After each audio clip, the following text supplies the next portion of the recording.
नमस्कार विद्यार्थी मित्रांनो, आज दिनांक 8 ऑगस्ट 2021 वार रविवार। आज आपला सेतू अभ्यासक्रम ब्रिज कोर्स इयत्ता 7वी विषय विज्ञान सेमी इंग्रजी।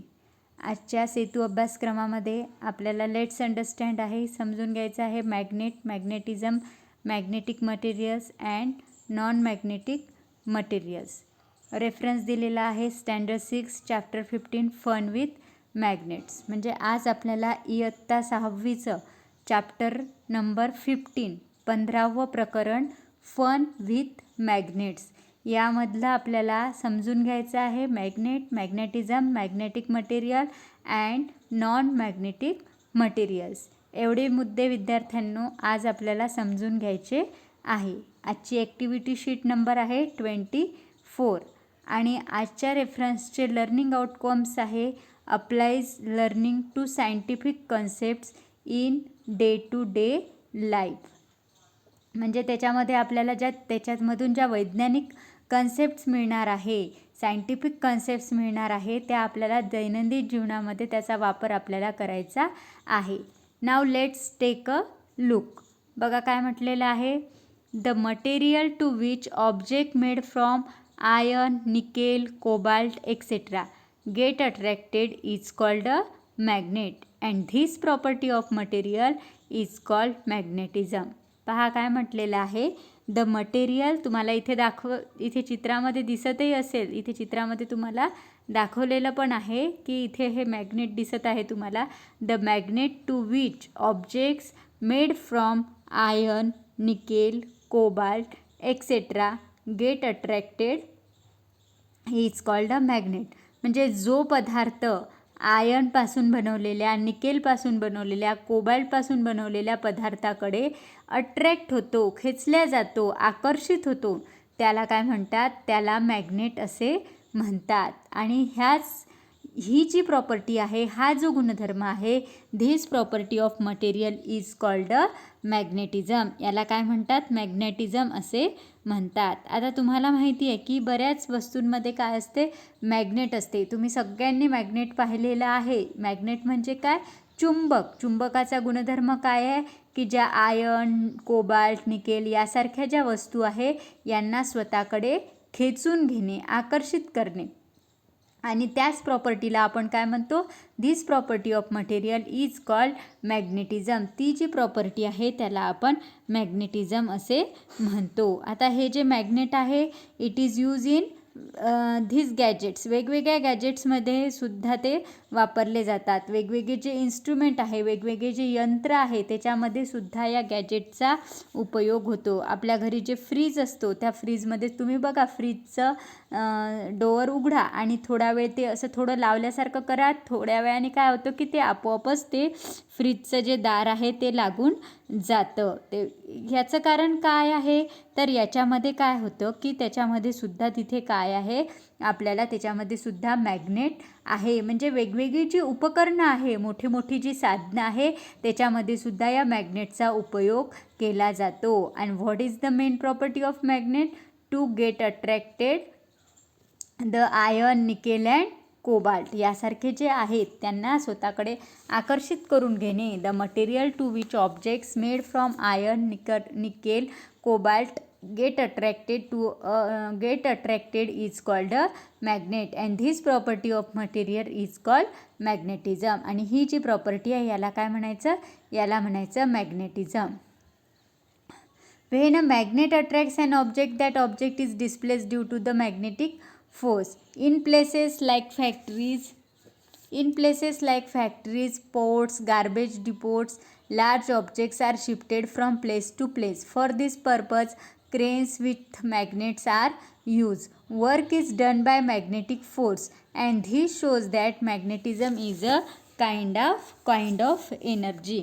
आता आपण मागच्या चॅप्टरमध्ये एनर्जी आणि फोर्स यामध्ये आपण पाहिलेलं आहे की मॅग्नेटिक फोर्स पण आपण पाहिलेलं आहे आणि मॅग्नेटिक एनर्जी पण आपण पाहिलेली आहे। तर याच्यामध्ये काय होतं की मॅग्नेटिक फोर्स जो आहे तो विविध यंत्राच्या माध्यमातून किंवा विविध मोठे मोठे जे यंत्र आहेत, जसं क्रेन आहे, क्रेनमध्ये मोठमोठे क्रेनच्या मदतीने मोठमोठे यंत्र उचलल्या जातात आणि त्याच्या मदतीने म्हणून cranes with magnets are use. म्हणून त्याच्यामध्ये का बरं उचलल्या जातात, तर त्याच्यामध्ये त्या क्रेन्समध्ये कशाचा वापर केला जातो, मॅग्नेटचा वापर केला जातो. आणि त्यामुळे तिथे जे वर्क होतं ते वर्क कशामुळे होतं, that work is done bye magnetic force. ते वर्क जे आहे ते वर्क कशामुळे होते, मॅग्नेटिक फोर्समुळे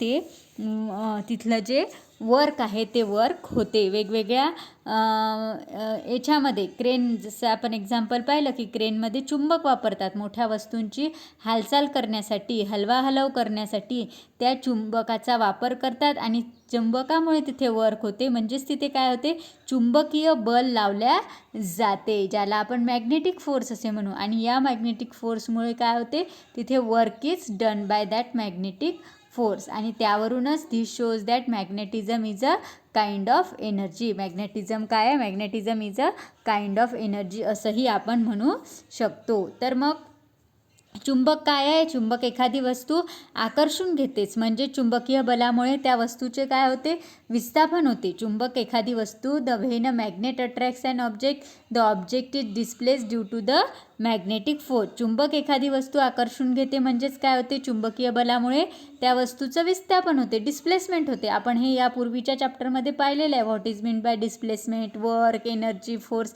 ह्या सर्व बाबी आपण शिकलेलो आहोत. तर मग चुंबकामुळे एखादी वस्तू आकर्षित झाली म्हणजेच ती काय झाली, त्या वस्तूंनी स्वतःची जागा बदलली, म्हणजेच तिथे काय झालं आहे, त्या वस्तूचं विस्थापन झालेलं आहे, डिस्प्लेसमेंट झालेलं आहे. In places like factories, ports, garbage depots, large objects are shifted from place to place. आता मोठमोठ्या कारखान्यांमध्ये बंदर असतात, कचरा डेपो, अशा ठिकाणी काय होते की मोठ्या मोठ्या वस्तूंची हालचाल करावी लागते आणि या हालचालीसाठी क्रेनचा वापर केला जातो. आणि या क्रेनमध्ये सुद्धा काय वापरल्या जाते, चुंबक वापरल्या जाते. आणि त्यामुळे तिथे चुंबकामुळे म्हणजे मॅग्नेटिक फोर्स वापरून तिथे ते काम होते आणि त्यालाच आपण मॅग्नेटिझम इज, आणि त्यामुळेच त्यावरून आपण असे म्हणू शकतो की this shows that magnetism is a kind of energy. त्यानंतर पुढे बघा, the magnets were discovered in Magnesia. In magnetite the properties of magnet appeared, they are called lodestone. आता मॅग्नेटाइट जे आहे, मॅग्नेट्स वेअर डिस्कवर्ड, कुठे शोध लागला त्याचा, मॅग्नेशियामध्ये शोध लागलेला आहे. अँड इन मॅग्नेटाइट, मॅग्नेशियामध्ये शोध लागलेला आहे त्याचा. And in magnetite the properties of in magnetite the properties of magnet appeared, they are also called lodestone. आणि त्याच्यामध्ये जो दगड असतो, तो जो चुंबकत्वाचा दगड असतो, जिथे त्याचा शोध लागला आणि मग त्याचा एक विशिष्ट प्रकारचा दगड आहे तो, त्या किंवा ज्याला खडक आपण असे म्हणतो, त्या खडकाला लोडस्टोन असेही म्हणतात. लोडस्टोन याचाच अर्थ लीडिंग स्टोन असा त्यांनी दिलेला आहे ब्रॅकेटमध्ये. And these stones then came to be used for finding the directions while traveling to unknown regions, and this led to the invention of the marine compass. मग आता या जुन्या काळामध्ये हा जो मॅग्नेटाइट खडक होता, या मॅग्नेटाइट खडक याचं एक वैशिष्ट्य आहे, या मॅग्नेटाइट खडकचं, मॅग्नेटाइट खडक म्हणजेच मॅग्नेट. तर हा जो मॅग्नेटाइट खडक आहे याचा तुकडा जर आपण असा टांगता ठेवला तर त्याची जी दिशा आहे ती कशी असते, ती नेहमी उत्तर आणि दक्षिण दिशेला तो स्थिर होतो. तो जर आपण असा लटकवल्यानंतर तो गोल गोल फिरतो, थोडा वेळ त्याची हालचाल सुरू असते आणि हालचाल संपल्यानंतर तो ज्या वेळेला थांबतो, तो कोणत्या दिशेला थांबतो, तो पूर्व आणि पश्चिम दिशेला कधीही थांबणार नाही, तो नेहमी उत्तर आणि दक्षिण दिशेनेच आपल्याला स्थिरावतो. हेही जुन्या काळातच याचासुद्धा शोध लागलेला आहे. युरोप आणि चीन लोकांच्या हे लक्षात आलेलं होतं. आणि मग हे जे मॅरीन गोल्ड आहे किंवा मॅरीन स्टोन आहे, ज्याला लीडिंग स्टोन असेही म्हणतात, तर याचा उपयोग कशासाठी केला गेलेला आहे, this stones them came to be use for finding the directions while travelling to unknown region. Unknown region जे आहे, अनोळखी प्रदेशातून प्रवास करताना दिशा शोधण्यासाठी या खडकांचा वापर होऊ लागला. आणि या खडकाला लोडस्टोन असेही म्हणतात. हे आपण पाहिलेलं आहे की याला लोडस्टोन म्हणतात.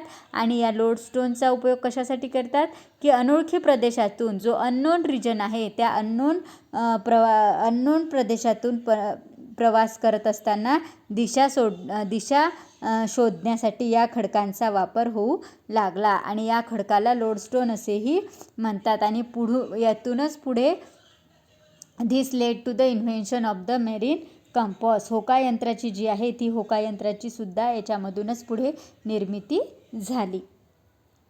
तर आता इथे तुम्हाला एक लिंक दिलेली आहे, पण आता हे आपला व्हिडिओ असल्यामुळे ही लिंक काही तुम्हाला डाउनलोड करता येणार नाही. तुम्ही यूट्यूबवर किंवा गुगलवर सर्च करू शकता. ती लिंक कंपॉस मॅरीनची जी लिंक आहे, invention of the marine compass, त्याच्याबद्दल जर तुम्हाला अधिक माहिती पाहिजे असेल तर तुम्ही गुगलवर सर्च करू शकता. त्यानंतर आता इथे तुम्हाला चित्र दिलेले आहेत बघा, वेगवेगळ्या प्रकारचे. काय दिलेले आहेत हे, पहिलं दिलेलं आहे हॉर्सशू मॅग्नेट दिलेलं आहे.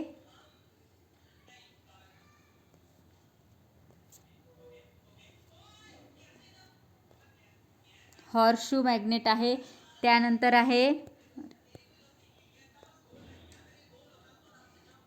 आहे सिलेंड्रिकल मॅग्नेट आहे. त्यानंतर सिलेंड्रिकल मॅग्नेट तुम्हाला दिलेला आहे याच्यामध्ये बघा. आणि नंतर आहे रिंग शेप मॅग्नेट दिलेला आहे आणि बार मॅग्नेट. असे 4 मॅग्नेटचे प्रकार याच्यामध्ये दिलेला आहे. Horseshoe magnet, cylindrical magnet, ring shape magnet आणि बार मॅग्नेट. डिस्क मॅग्नेट्स, आता याच्यामध्ये बघा त्यांनी काय सांगितलेलं आहे. Disc magnets, bar magnets, ring shape magnets and horseshoe magnet are the different shapes of magnets. तर हे सर्व काय आहे, हे सर्व मॅग्नेट्सचे वेगवेगळे प्रकार आहे. डिस्क शेप आहे हे, disc magnets, bar magnets, ring shape magnets and horseshoe magnets are the different shapes of magnets. त्यानंतर तुम्हाला इथे एक एक्सपेरिमेंट दिलेला आहे. Let's try this. Take a mixture of sand, piece of paper, sawdust, leaves, iron fillings and pins in a saucer and pass a magnet around the mixture. You will see pins and iron fillings stick to the magnet. काय म्हटलेलं आहे त्यांनी की तुम्हाला काय करायचं आहे, take a mixture of sand, मिश्रण घ्यायचं आहे त्याच्यामध्ये, त्या मिश्रणामध्ये वाळू घ्यायची, पीसेस ऑफ पेपर, कागदाचे काही तुकडे, त्याच्यानंतर सॉडस्ट, त्याच्यानंतर लीव्ज, पानं घ्यायचे, सॉडस्ट म्हणजे भुसा घ्यायचा, आयर्न फिलिंग्स आणि लोखंडाचा किस. त्याचप्रमाणे पिन्स इन अ सॉसर, काही पिना घ्यायच्या आहे. आणि त्यानंतर काय करायचं आहे तुम्हाला, and pass a magnet around the mixture. आणि त्यानंतर हे सर्व एकत्र करायचं तुम्हाला आणि ते एका बशीमध्ये तुम्ही ठेवा किंवा एखाद्या प्लेटमध्ये वगैरे ते ठेवा. आणि त्यानंतर त्याच्याच वरून किंवा त्याच्या जवळून तुम्ही मॅग्नेट फिरवा. इथे चित्रामध्ये तुम्हाला दाखवलेलं आहे त्याप्रमाणे. You will see pins and iron filling stick to the magnet. काय लक्षात येईल तुमच्या की त्यामध्ये जे हे आहेत पिन्स आणि आयर्न फिलिंग्स आहे. पिन्स म्हणजे त्या लोखंडाच्याच असतात, आयर्नच्याच असतात. आणि आयर्न फिलिंग्स म्हणजे लोखंडाचा किस. तर हे सर्व जे आहे ते काय होतात, ते त्या मॅग्नेटला चिकटतात. का बरं चिकटतात, कारण आपण त्याच्यावरून काय फिरवलेलं आहे, मॅग्नेट फिरवलेलं आहे. आणि आपण सुरुवातीलाच पाहिलं होतं की the material to which objects made from iron, nickel, cobalt get attracted is called magnet. की मॅग्नेटला आयर्न, निकेल, कोबाल्ट या पदार्थापासून तयार होणाऱ्या वस्तू काय होतात, अट्रॅक्ट होतात. म्हणजेच मग तिथे तुम्ही वाळू चिटकली का नाही, वाळू चिकटणार नाही, कागद चिटकणार नाही, आणखीन तुम्ही ज्या पानं चिकटणार नाही, सॉडस्ट चिकटणार नाही. मात्र आयर्न फिलिंग्स, लोखंडाचा किस आणि त्याचप्रमाणे पिना ज्या आहे, लोखंडाच्या टाचण्या ज्या तुम्ही टाकल्या आहे त्याच्यामध्ये, त्या मात्र त्याला चिपकतील. म्हणजेच याच्यावरून आपण त्याची प्रॉपर्टी पाहिलेली आहे, तर ती प्रॉपर्टी याच्यावरून आपल्याला सिद्ध करता येते की आयर्न, कोबाल्ट, निकेल यापासून तयार होणाऱ्या वस्तू ह्या मॅग्नेटला चिकटतात. त्यानंतर बघा पुढे काय दिलेलं आहे, the material that stick to a magnet are called magnetic materials. Pins, iron feelings, nickel, cobalt etcetera. काय म्हटलेलं आहे, the material that stick to a magnet are called magnetic materials. जे पदार्थ मॅग्नेटला चिकटतात त्याला काय म्हणतात, मॅग्नेट म्हणतात. आणि त्यालाच मॅग्नेटिक मटेरियल्स म्हणजे चुंबकीय पदार्थ असे आपण त्याला म्हणतो. आणि त्याचे एक्झाम्पल दिलेले आहे pins, iron feelings, nickel, cobalt.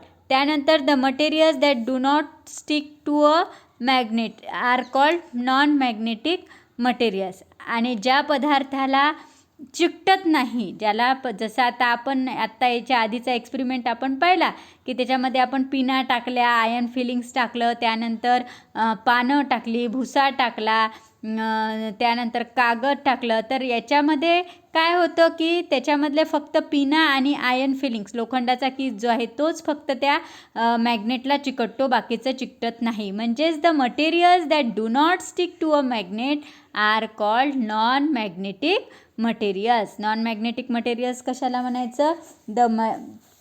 The materials that do not stick to a magnets are called non-magnetic materials. आणि त्याचे एक्झाम्पल आहे sawdust, sand, pieces of paper, leaves, etc. तर मॅग्नेटिक मटेरियल्स मीन्स काय? The materials that stick to a magnet. चुंबकाला चिकटणाऱ्या पदार्थांना चुंबकीय पदार्थ म्हणतात. तर जे पदार्थ चुंबकाला चिकटत नाही त्यांना अचुंबकीय पदार्थ म्हणतात. म्हणजेच the materials that do not stick to a magnet are called non magnetic materials. आता हे सर्व आपण पाहिलेलं आहे. आता म्हणजेच आपण आत्तापर्यंत काय काय पाहिलं? आपण आत्तापर्यंत what is mean bye magnet कशाला म्हणतात, मॅग्नेटचा शोध कधी लागला, त्यानंतर कशावरून त्याचा खडक कोणता आहे, मॅग्नेटाईट, ह्या खडकावरून त्याला मॅग्नेट असं नाव पडलं. त्यानंतर आपण लोडस्टोनबद्दल माहिती पाहिली. त्यानंतर चुंबकाचा उपयोग शॉर्टमध्ये पाहिला आपण, चुंबकाचा उपयोग कुठे कुठे होतो ते. आणि आता हे त्याचप्रमाणे आपण what is mean by magnetic materials आणि what is mean by non magnetic materials. तर एवढं सर्व आपण पाहिलेलं आहे. याच्यावर आधारित तुम्हाला प्रॅक्टिसला क्वेश्चन्स दिलेले आहे. ते क्वेश्चन्स आता आपण पाहूया. तर पहिला क्वेश्चन आहे, make a list of appliances in your house which have magnets in it. तुमच्या घरामध्ये असणाऱ्या अप्लायन्सेसची यादी करा ज्याच्यामध्ये काय आहे, ज्याच्यामध्ये मॅग्नेट आहे. कोणत्या कोणत्या वस्तूमध्ये तुमच्या घरातल्या मॅग्नेट असतं. आता ही यादी तुम्हाला करायची आहे कारण तुमच्या घरी कुठल्या वस्तू आहे हे तुम्हाला माहिती आहे आणि त्यामध्ये कुठल्या वस्तूमध्ये मॅग्नेट्स आहे हे तुम्ही शोधून काढायचं आहे. त्याची लिस्ट तुम्हाला करायची आहे. सेकंड क्वेश्चन आहे, determine whether the material is magnetic or non magnetic among the materials in your surroundings. आता त्यानंतर तुम्हाला आणखीन तुमच्या आजूबाजूला असणारे जे मटेरियल्स आहे तर त्याचीसुद्धा यादी करायची पहिल्यांदा. याच्यामध्ये यादी नाही दिलेलं आहे तुम्हाला, पण यादी करा किंवा डायरेक्ट लिहा. आणि त्यामधले कुठले मटेरियल्स मॅग्नेटिक आहे आणि कुठले मटेरियल्स नॉन मॅग्नेटिक आहे ते त्याच्यामध्ये तुम्हाला लिहायचं आहे. त्याच्यामध्ये कुठले मटेरियल्स मॅग्नेटिक आहे, तर आता आपण मॅग्नेटिक मटेरियल्स पाहिलं होतं की the materials that stick to a magnet. जे पदार्थ मॅग्नेटला चिकटतात त्याला मॅग्नेटिक मटेरियल्स म्हणतात. And the materials that do not stick to a magnet are called non magnetic materials. जे पदार्थ मॅग्नेटला चिकटत नाही त्याला नॉन मॅग्नेटिक मटेरियल्स म्हणतात. मग आता तुमच्याजवळ म्हणजे आजूबाजूला जे काही मटेरियल्स असतील त्याच्यामधले कुठले मॅग्नेटिक आहे आणि कुठले नॉन मॅग्नेटिक आहे ते तुम्हाला या चार्टमध्ये लिहायचं आहे. त्याच्यानंतर identify the magnets from the shape and find the things in which they are use. हे आपण पाहिलं होतं की याच्यामध्ये पहिलं जे आहे ते आहे बार मॅग्नेट आहे. सेकंड क्वेश्चन जे आहे ते आहे हॉर्स शू मॅग्नेट. नंतर आहे सिलेंड्रिकल मॅग्नेट आणि लास्ट वन आहे रिंग शेप मॅग्नेट्स. तर याचे नावं तुम्हाला लिहायची आहे आणि त्याचे युजेससुद्धा लिहायचे आहे. त्याचा यूज कशामध्ये केला जातो ते सुद्धा तुम्हाला लिहायचा आहे. त्याच्यानंतर आहे वाय इज, क्वेश्चन फोर्थ आहे Y is this so. Pins in a pin holder do not fall even if it is held upside down. आता ज्या पिन होल्डरमधल्या ज्या पिना असतात, ज्या टाचण्या असतात त्या खाली पडत नाही. तो जरी तुमच्या घरी जर असेल पिन होल्डर जर असेल, टाचण्याचा डब्बा असेल तर तुम्ही एक्सपेरिमेंट करून बघू शकता की तो टाचण्याचा डबा आपण उलटा केल्यानंतर काय व्हायला पाहिजे, त्यातल्या सगळ्या टाचण्या खाली पडायला पाहिजे, परंतु तसं होत नाही. मग व्हाय धिस सो, का बरं तसं होत नाही, का नसेल होत. Pins in a pin holder do not fall even if it is held upside down. का नाही होत, तर there is a magnet inside the pin holder. Pin होल्डरच्या आतमध्ये काय असते? मॅग्नेट असते. आणि मॅग्नेट असल्यामुळे काय होतं की त्या टाचण्यासुद्धा कशाच्या? लोहाच्या असतात, आयन्सपासून बनलेल्या असतात आणि त्यामुळे त्याबरोबर त्याला चिकटतात आणि therefore the pins do not fall down. त्यामुळे त्या ज्या पिना आहेत त्या खाली पडत नाही. मग तुम्ही याचं शॉर्टमध्ये असं लिहू शकता की there is a magnet inside the pin holder, therefore the pins do not fall down. तर इथे आपलं हे आजची ॲक्टिव्हिटी शीट कंप्लीट झालेली आहे. आज आपण मॅग्नेटविषयी माहिती पाहिलेली आहे. त्याचप्रमाणे what is mean by magnetic materials, what is mean by non magnetic materials हे सुद्धा पाहिलेलं आहे. त्याचप्रमाणे कोणकोणत्या साधनामध्ये मॅग्नेटचा उपयोग होतो तेही सुद्धा आपण पाहिलेलं आहे. आणि त्यावरची जी प्रॅक्टिस शीट आहे ती सुद्धा आपण आता घेतलेली आहे. तुम्हाला समजली असेलच. आणि ते सर्व जे क्वेश्चन आहे ते सर्वांनी आपापल्या वहीमध्ये लिहायचे. प्रश्न उत्तर लिहिताना काही अडचण आल्यास पुन्हा व्हिडिओ बघा किंवा चॅप्टर वाचा, तुमच्या लक्षात येईल आणि तुम्हाला उत्तरं सहज लिहिता येतील. तसे जवळपास सर्वच याची उत्तरं मी सांगितलेली आहे.